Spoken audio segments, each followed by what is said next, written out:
कुंभ राशि, दिसंबर महीने में चाहे मर जाना, लेकिन इन 3 स्थानों पर गलती से भी कदम मत रख देना।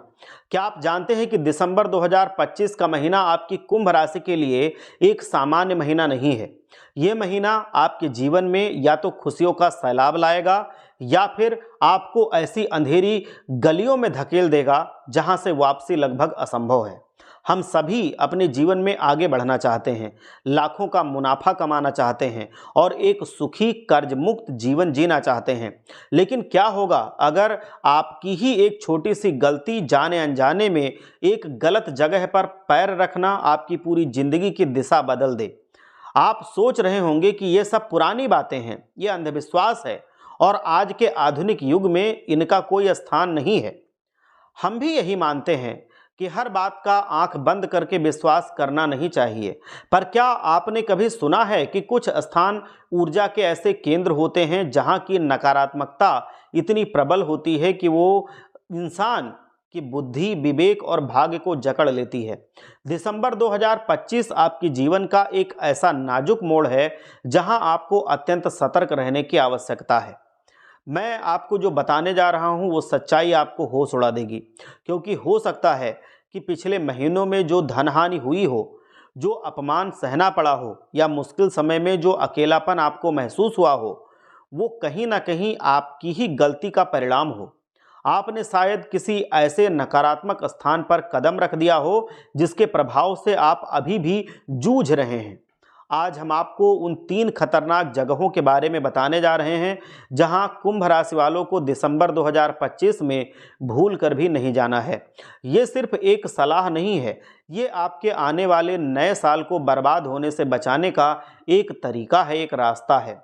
अगर आप सचमुच खुशियां, धन और शांति चाहते हैं तो इस वीडियो को एक पल के लिए भी स्किप मत करना, क्योंकि आधा अधूरा ज्ञान हमेशा खतरनाक होता है। पहले स्थान की बात करें जहां दुर्भाग्य का जाल बिछा रहता है, सड़क पर रखे तंत्र मंत्र टोटकों की जगह। हमारे बड़े बुजुर्ग हमेशा कहते आए हैं कि सनातन संस्कृति और धर्म ग्रंथों में लिखी हुई बातों को नज़रअंदाज नहीं करना चाहिए। वह अनुभव की चादर ओढ़े हुए हैं। ये बात सच है कि हमें अंधविश्वास को बढ़ावा नहीं देना चाहिए, लेकिन काला जादू, टोना टोटका और उल्टी क्रियाएं भी इस कलयुग की एक कड़वी सच्चाई अभी भी बनी हुई हैं। आजकल भाई भाई का दुश्मन बना हुआ है और जहां एक माँ 4 बेटों को पाल लेती है, वहीं 4 बेटे मिल करके एक माँ को सहारा नहीं दे पाते। इस स्वार्थ और ईर्ष्या के दौर में कुछ लोग दूसरों की बर्बादी के लिए अशुभ कर्म करने से पीछे नहीं हटते। वह ऐसा करने के लिए तंत्र मंत्र और क्रियाओं का सहारा लेते हैं। दिसंबर 2025 में आपके दुश्मन आपके रास्ते पर नज़र रख सकते हैं। वह जानते हैं कि आप रोजाना किस रास्ते से निकलते हैं, चाहे वो आपके ऑफिस का रास्ता हो, दुकान का रास्ता हो या फिर आपके कॉलेज का रास्ता हो। जब वह पूरी तरह से आश्वस्त हो जाते हैं तो वह एक भयानक जाल बिछाते हैं। ये जाल क्या है? ये एक तंत्र मंत्र की क्रिया है, जो एक थाली हो सकती है जिसमें गुड़िया, फल, श्रृंगार की सामग्री जैसे साड़ी, चूड़ी या किसी भी प्रकार की पोटली रखी हो सकती है। ये सब किसी की बर्बादी या व्यापार को बांधने के लिए किया जाता है। अमावस्या के दिनों में आपको अत्यधिक सावधान रहना होगा। यदि आपको रास्ते के बीच में या सड़क के आसपास किनारे ऐसी कोई अजीब सामग्री रखी हुई दिखती है तो समझ जाइए ये कोई साधारण कचरा नहीं है, यह नकारात्मक ऊर्जा का केंद्र है। इसीलिए सबसे बड़ी चेतावनी यहीं पर है कि आपको भूल कर भी उस सामग्री पर पैर नहीं रखना है और ना ही अपनी गाड़ी उसके ऊपर से कभी निकालनी है। आपका दुश्मन यही चाहता है कि आप उसके ऊपर से चले जाएं, या आपकी गाड़ी उसके ऊपर से चली जाए, या आप उसको लांघ जाएं, या आप उसको नज़रअंदाज करके उस पर पैर रख दें, या आप अपनी उद्दंडता दिखाएं और उसके ऊपर पैर रख दें। अगर आपने ऐसा किया तो उसकी नकारात्मक बलाएं तुरंत आपके सिर पर चढ़ जाएंगी। आपका अच्छा भला व्यापार रुक जाएगा, किस्मत खराब हो जाएगी और आप रातों रात बर्बादी के कगार पर पहुंच जाएंगे। बहुत से लोग विज्ञान का तर्क दे करके इस अंधविश्वास को इसको अंधविश्वास मान लेते हैं और दरकिनार करते हैं, या ऐसा कहते हैं कि ये सब आज के ज़माने में नहीं होता। ये बिल्कुल ना करें। आपको इससे कोई जुड़ाव नहीं रखना है, इसे नज़रअंदाज करना है। यदि संभव हो तो दूसरे मार्ग से जाना शुरू कर दीजिए, लेकिन उद्दंडता दिखा के इसके ऊपर से नहीं जाना है। ना ही इस पे पैर मारना है और ना ही इसको लांघना है। समझदारी इसी में है कि आप इसको नज़रअंदाज करें, इसको देखें भी ना, एक बार नज़र पड़ गई, दोबारा देखने की ज़रूरत नहीं है, आप सुरक्षित रहेंगे। आप इसको छोड़ करके दूसरे रास्ते को लेकर के चले जाएं, क्योंकि जब आपको नुकसान होगा तो आपकी मदद करने के लिए कोई नहीं आएगा। वो आपको अकेले ही झेलनी पड़ेगी, चाहे जितनी बड़ी मुसीबत आ जाए, चाहे जितनी बड़ी बला आ जाए, चाहे जो भी आ जाए, तो वो झेलना तो आपको ही है। कोई मुँह से सांत्वना देगा तो कोई रुपए पैसे से, लेकिन वो उसका ब्याज ले लेगा। तो इसीलिए आपको बहुत ध्यान से रहना है। दूसरा स्थान है जहाँ भटकती आत्माएं इंतजार कर रही हैं, कब्रिस्तान और अशुभ घाटों का इलाका। महादेव का निवास होने के कारण स्मशान घाट को अक्सर पवित्र और शांत माना जाता है, जहां आत्माओं को मुक्ति मिलती है। ऐसा इसलिए होता है क्योंकि सनातन धर्म में वैदिक नियमों के अनुसार क्रियाकर्म किए जाते हैं, लेकिन हर धर्म के अपने अपने नियम होते हैं। कुछ धर्मों के कब्रिस्तानों और घाटों पर क्रियाकर्म के दौरान नियमों का पालन उस प्रकार से नहीं हो पाता है जिससे आत्मा को तुरंत शांति मिले। इस वजह से अक्सर ऐसे स्थानों के आसपास अशांत और भटकती हुई आत्माएं मौजूद रहती हैं। दिसंबर 2025 के महीने में आपको भूलकर भी किसी कब्रिस्तान या जहां पर अशुभ क्रियाएं होती हैं उस क्षेत्र के आसपास से नहीं निकलना है। खास तौर पर ध्यान दीजिए, वहां के आसपास आपको इधर उधर घूमना नहीं है। बहुत से लोग होते हैं घूमने चले जाते हैं जहाँ पर कब्रिस्तान होता है, उसके आसपास से शाम को वो टहलते हैं। ये गलती बिल्कुल नहीं करनी है। जाने अनजाने में वहाँ आपको लघु शंका से निवृत्त नहीं होना है। खाने पीने की कोई सामग्री लेकर के वहाँ नहीं जाना है। अगर आप ऐसी गलती करते हैं तो ये बहुत बड़ा आपके लिए भयंकर परिणाम ला सकती है, बहुत भारी पड़ सकती है।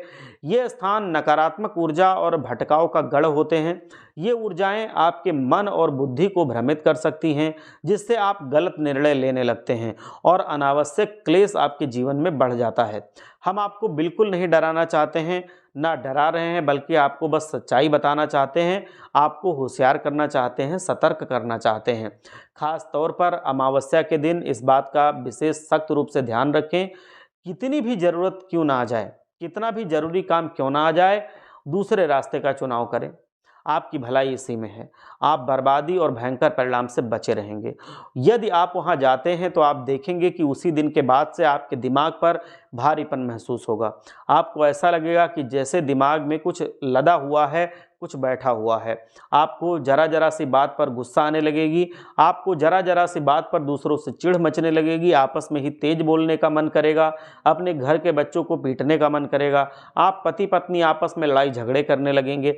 और अगर वहाँ पर भूल से भी जो अविवाहित लड़कियां हैं जिनकी शादी की उम्र हो रही है वो चली जाती हैं तो और भी खतरा बन सकता है। दूसरी चीज़, अगर वहाँ से जो गर्भवती महिलाएं होती हैं वो अगर चली जाती हैं तो वहाँ पर भी उनको बहुत ज़्यादा खतरा बन सकता है। तो इसीलिए कभी ना जाएं। अगर कहीं आपको बहुत दूर से भी जाना हो तो आप अपने पास एक माचिस की डिबिया रख के ले जाएं। अब तीसरे स्थान के बारे में बता रहे हैं जहाँ भगवान का अनादर होता है, अस्वच्छता और अनास्था वाला घर या स्थान। ये तीसरा स्थान कोई बाहरी जगह का नहीं है, बल्कि आपके आसपास पड़ोस में या कोई घर या कोई ठिकाना हो सकता है। सोचिए, जहाँ पूजा पाठ नहीं होता है, जहाँ के लोग कई दिनों तक नहाते नहीं हैं और जहाँ घर की महिलाएं देर से उठती हैं, ऐसे घरों में नकारात्मकता का निवास होना स्वाभाविक है। सबसे बड़ी बात है, कुछ घरों में भगवान की मूर्तियां तो होती हैं, लेकिन वह सिर्फ दिखावे के लिए होती हैं। उन मूर्तियों पर मकड़ी के जाले लगे होते हैं, धूल की मोटी मोटी परत जमा हो चुकी होती है, उनको महीनों महीनों धूप बत्ती या अगरबत्ती नहीं दिखाई जाती है, दीपक नहीं जलाया जाता है, मोटी परत धूल की जो मूर्तियां हैं उन पर जमा हो जाती हैं।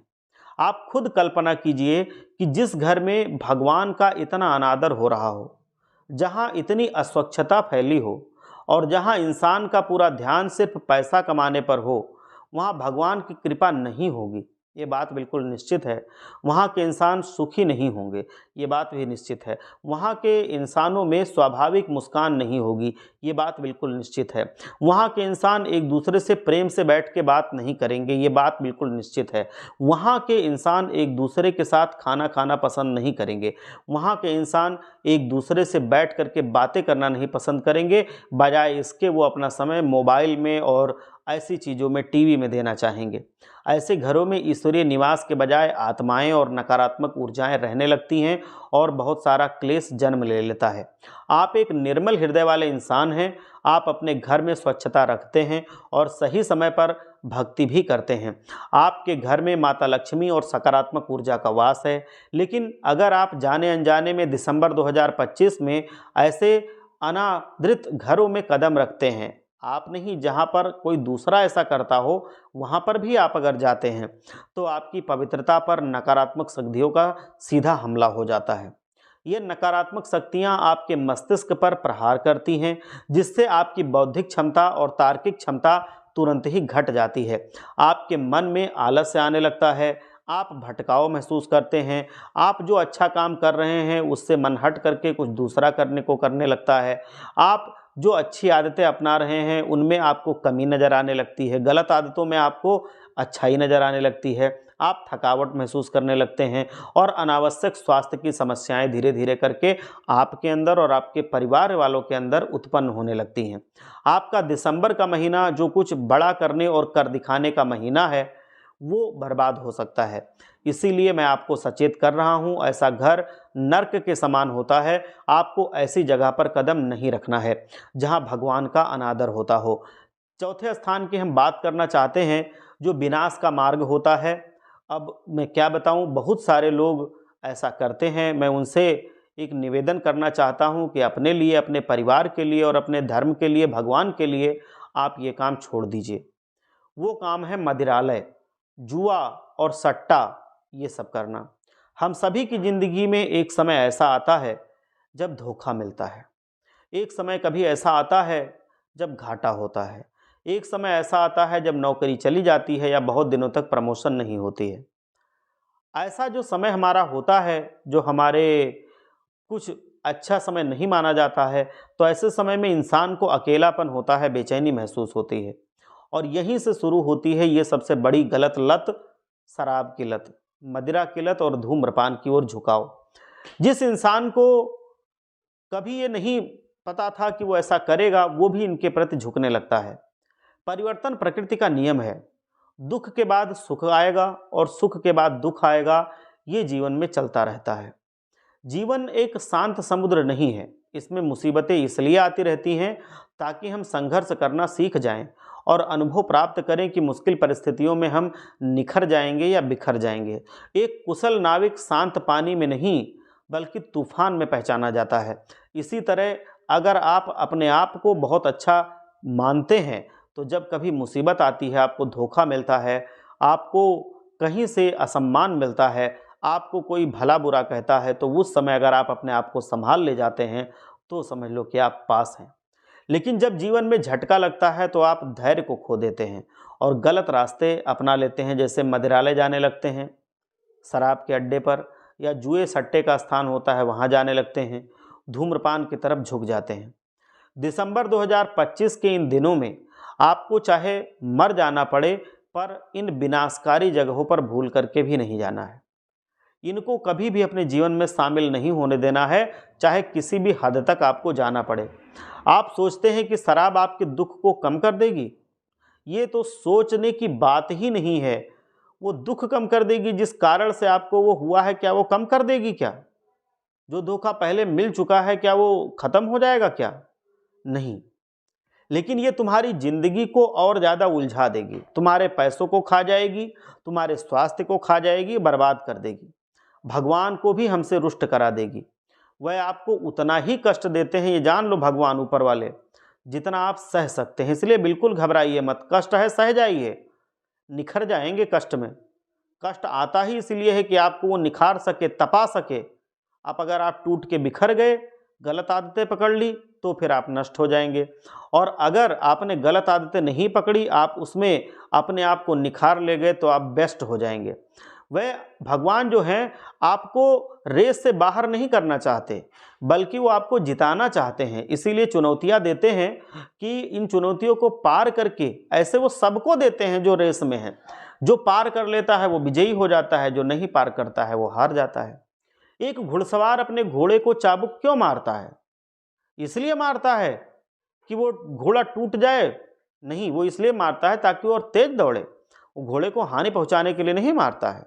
अगर आप उदासी, डिप्रेशन और ओवर थिंकिंग में डूबकर इन गलत जगहों पर चले गए तो आप खुद ही अपनी बर्बादी को न्योता दे देंगे। ये सभी जगहें नर्क के द्वार के समान हैं। अब मैं डंके की चोट पर सिर्फ आपकी भलाई के लिए ये बात कह रहा हूं। अगर आप इन 4 नकारात्मक जगहों से दिसंबर 2025 के महीने में दूर रहते हैं, सतर्कता और सकारात्मकता बनाए रखते हैं, तो आपका आने वाला पूरा नया साल उम्मीदों से बेहतर परिणाम दे करके जाएगा। ये बात मेरी याद रखना और आप बताना मुझे। इस संसार में देखो, अच्छे लोग भी हैं और बुरे लोग भी हैं। आपको उन आस्तीन के सांपों को जो आपसे ईर्ष्या रखते हैं, अब वो चाहे जो ईर्ष्या रखने वाले हैं तुम्हारे रिश्तेदार हों, चाहे तुम्हारे दोस्त हों, चाहे तुम्हारे पड़ोसी हों, चाहे तुम्हारे मित्र हों, इनसे बहुत सावधान रहना है। वो तो जगहें थी, ये हम इंसानों के बारे में बात बता रहे हैं, इनसे भी आपको सावधान रहना है, क्योंकि ये आपकी खुशी में खुश नहीं होंगे। आपका जो दिसंबर का महीना है वो खुशियों से भरा होगा और रास्ते की सारी अड़चनें समाप्त होंगी। इसके लिए सच्चे मन से माता भद्रकाली का आप नाम लेते रहें और जितना हो सके आप अपने अंदर सकारात्मकता भरते रहें और नकारात्मकता को जीवन से हटाते रहें। भगवान सूर्यदेव को आप जल जरूर चढ़ाएं। जब सूर्यदेव को आप जल चढ़ाते हैं तो हमारे जीवन से जो कष्ट होते हैं, चाहे वो बीमारियां हो, मतलब किसी भी प्रकार का जो कष्ट होता है, कष्ट कितने तरह से हो सकते हैं। बीमारियों की वजह से कष्ट हो सकते हैं, हम कोई सामान लेना चाहते हैं नहीं ले पाते हैं, वो ज़रूरत की चीज़ है, हमें कष्ट होगा। हम अपनी दवा कराना चाहते हैं, पैसे नहीं हैं, नहीं हो पाती है, कष्ट होगा। हम अपने घर में अपने बच्चों के लिए इस ठंड में कपड़े लाना चाहते हैं, जैकेट लाना चाहते हैं, कंबल लाना चाहते हैं और कुछ सामान लाना चाहते हैं, नहीं ला पाते हैं तो कष्ट होगा। हम कहीं जाना चाहते हैं, बहुत दिन से हमारा मन है, भाई इंसान है तो जाना चाहते हैं, कहीं घूमना चाहते हैं, नहीं जा पा रहे हैं। हर महीने सोचते हैं इस महीने बजट बन जाएगा, अगले महीने चले जाएंगे, नहीं बन पाता है, नहीं जा पाते हैं तो हमें कष्ट होता है। इन सारे कष्टों को भगवान सूर्यदेव दूर करते हैं। कष्ट किसी भी प्रकार का हो वो दूर करते हैं।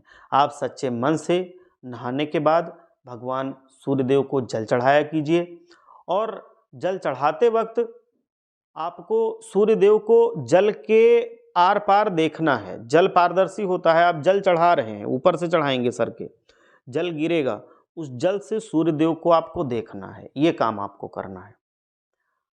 ऐसा करते हुए आपको अपनी इच्छाओं को मन में दोहराना है, जो आप चाहते हैं, जो कष्ट आप चाहते हैं सूर्यदेव जी महाराज मिटा दें, उन कष्टों को प्रार्थना करनी है कि सूर्यदेव जी महाराज मिटाएं। सूर्यदेव जी महाराज जब प्रसन्न होते हैं तो एक बात आप और ध्यान रखिए, शनिदेव जी महाराज भी प्रसन्न होते हैं। तो सूर्यदेव जी महाराज को भी आपको प्रसन्न करना है, शनिदेव जी महाराज को भी प्रसन्न करना है। शनिदेव जी महाराज को प्रसन्न करने के लिए जो गरीब हैं, जो पीड़ित हैं, जो दुखी हैं, जैसे इस ठंड के महीने में बहुत सारे लोग ऐसे हैं जिनके पास कपड़े तक नहीं हैं, उनकी आप मदद कर दीजिए। एक कंबल ही खरीद के दे दीजिए, उनको आप कुछ पहनने को दे दीजिए। बहुत ज़्यादा हमारे शनिदेव जी महाराज प्रसन्न होते हैं। कुत्तों की आप सेवा कीजिए, जो हमारे नहीं बोल पाने वाले जानवर हैं उनकी सेवा कीजिए, शनिदेव जी महाराज को बहुत प्रसन्नता होती है। काले कुत्ते की अगर आप सेवा करते हैं तो और भी ज़्यादा शनिदेव जी महाराज प्रसन्न होते हैं। तो आप काले कुत्ते की सेवा कीजिए, उनको आप रोटी खिलाइए, गुड़ खिलाइए और शनिवार के दिन, मंगलवार के दिन आप पीपल के पेड़ के नीचे शुद्ध सरसों के तेल के दीपक को जलाने की एक आदत बना लीजिए। ये आप जरूर करिए। ये उपाय अगर आप करते रहेंगे तो जीवन में आपके कष्टों से आपको मुक्ति मिलती रहेगी। कोई भी जो ग्रहों की स्थिति होती है जिनकी वजह से बहुत कष्ट आते हैं, तो वो टाइप के भी कष्ट आपके खत्म हो जाएंगे। कभी कभी हमारे घर में वास्तु दोष की वजह से कष्ट आते हैं तो वो भी कष्ट कम होंगे, क्योंकि भगवान कष्टों को कम करते हैं। और जब हम उनके इच्छा के अनुसार काम करते हैं तो जितने कष्ट हमें मिलने चाहिए वो कष्ट उतने नहीं मिलते हैं, हमें उससे बहुत सारे कम कष्ट मिलते हैं और हम जल्दी से जल्दी उस अपने मुश्किल दौर से बाहर निकल जाते हैं और जीवन में खुशहाली हमें देखने को फिर मिल जाती है। तो ये काम आप अवश्य करें। अगर आपके जीवन में कुछ मुसीबतें अभी भी चल रही हैं, परेशानियां बहुत हैं, आप चाह करके भी उनसे नहीं पार पा रहे हैं, वो आपके जीवन से नहीं दूर हो रही हैं, तो आप हमें पूछ सकते हैं कमेंट में जा कर के। मैं आपके कमेंट्स को देख कर के उनका जवाब दूँगा और कोशिश यही करूँगा कि मैं सारे लोगों के कमेंट्स को पढ़ कर के और यथासंभव मैं उसका उपाय बताऊँ। आपके जीवन में कष्टों को मैं जितना कम कर सकूं, भगवान का उतना ही मैं अपने ऊपर आशीर्वाद मानूंगा। आप लोग एक बार सच्चे मन से जयकारा लगाइए, हर हर महादेव, जय भोलेनाथ।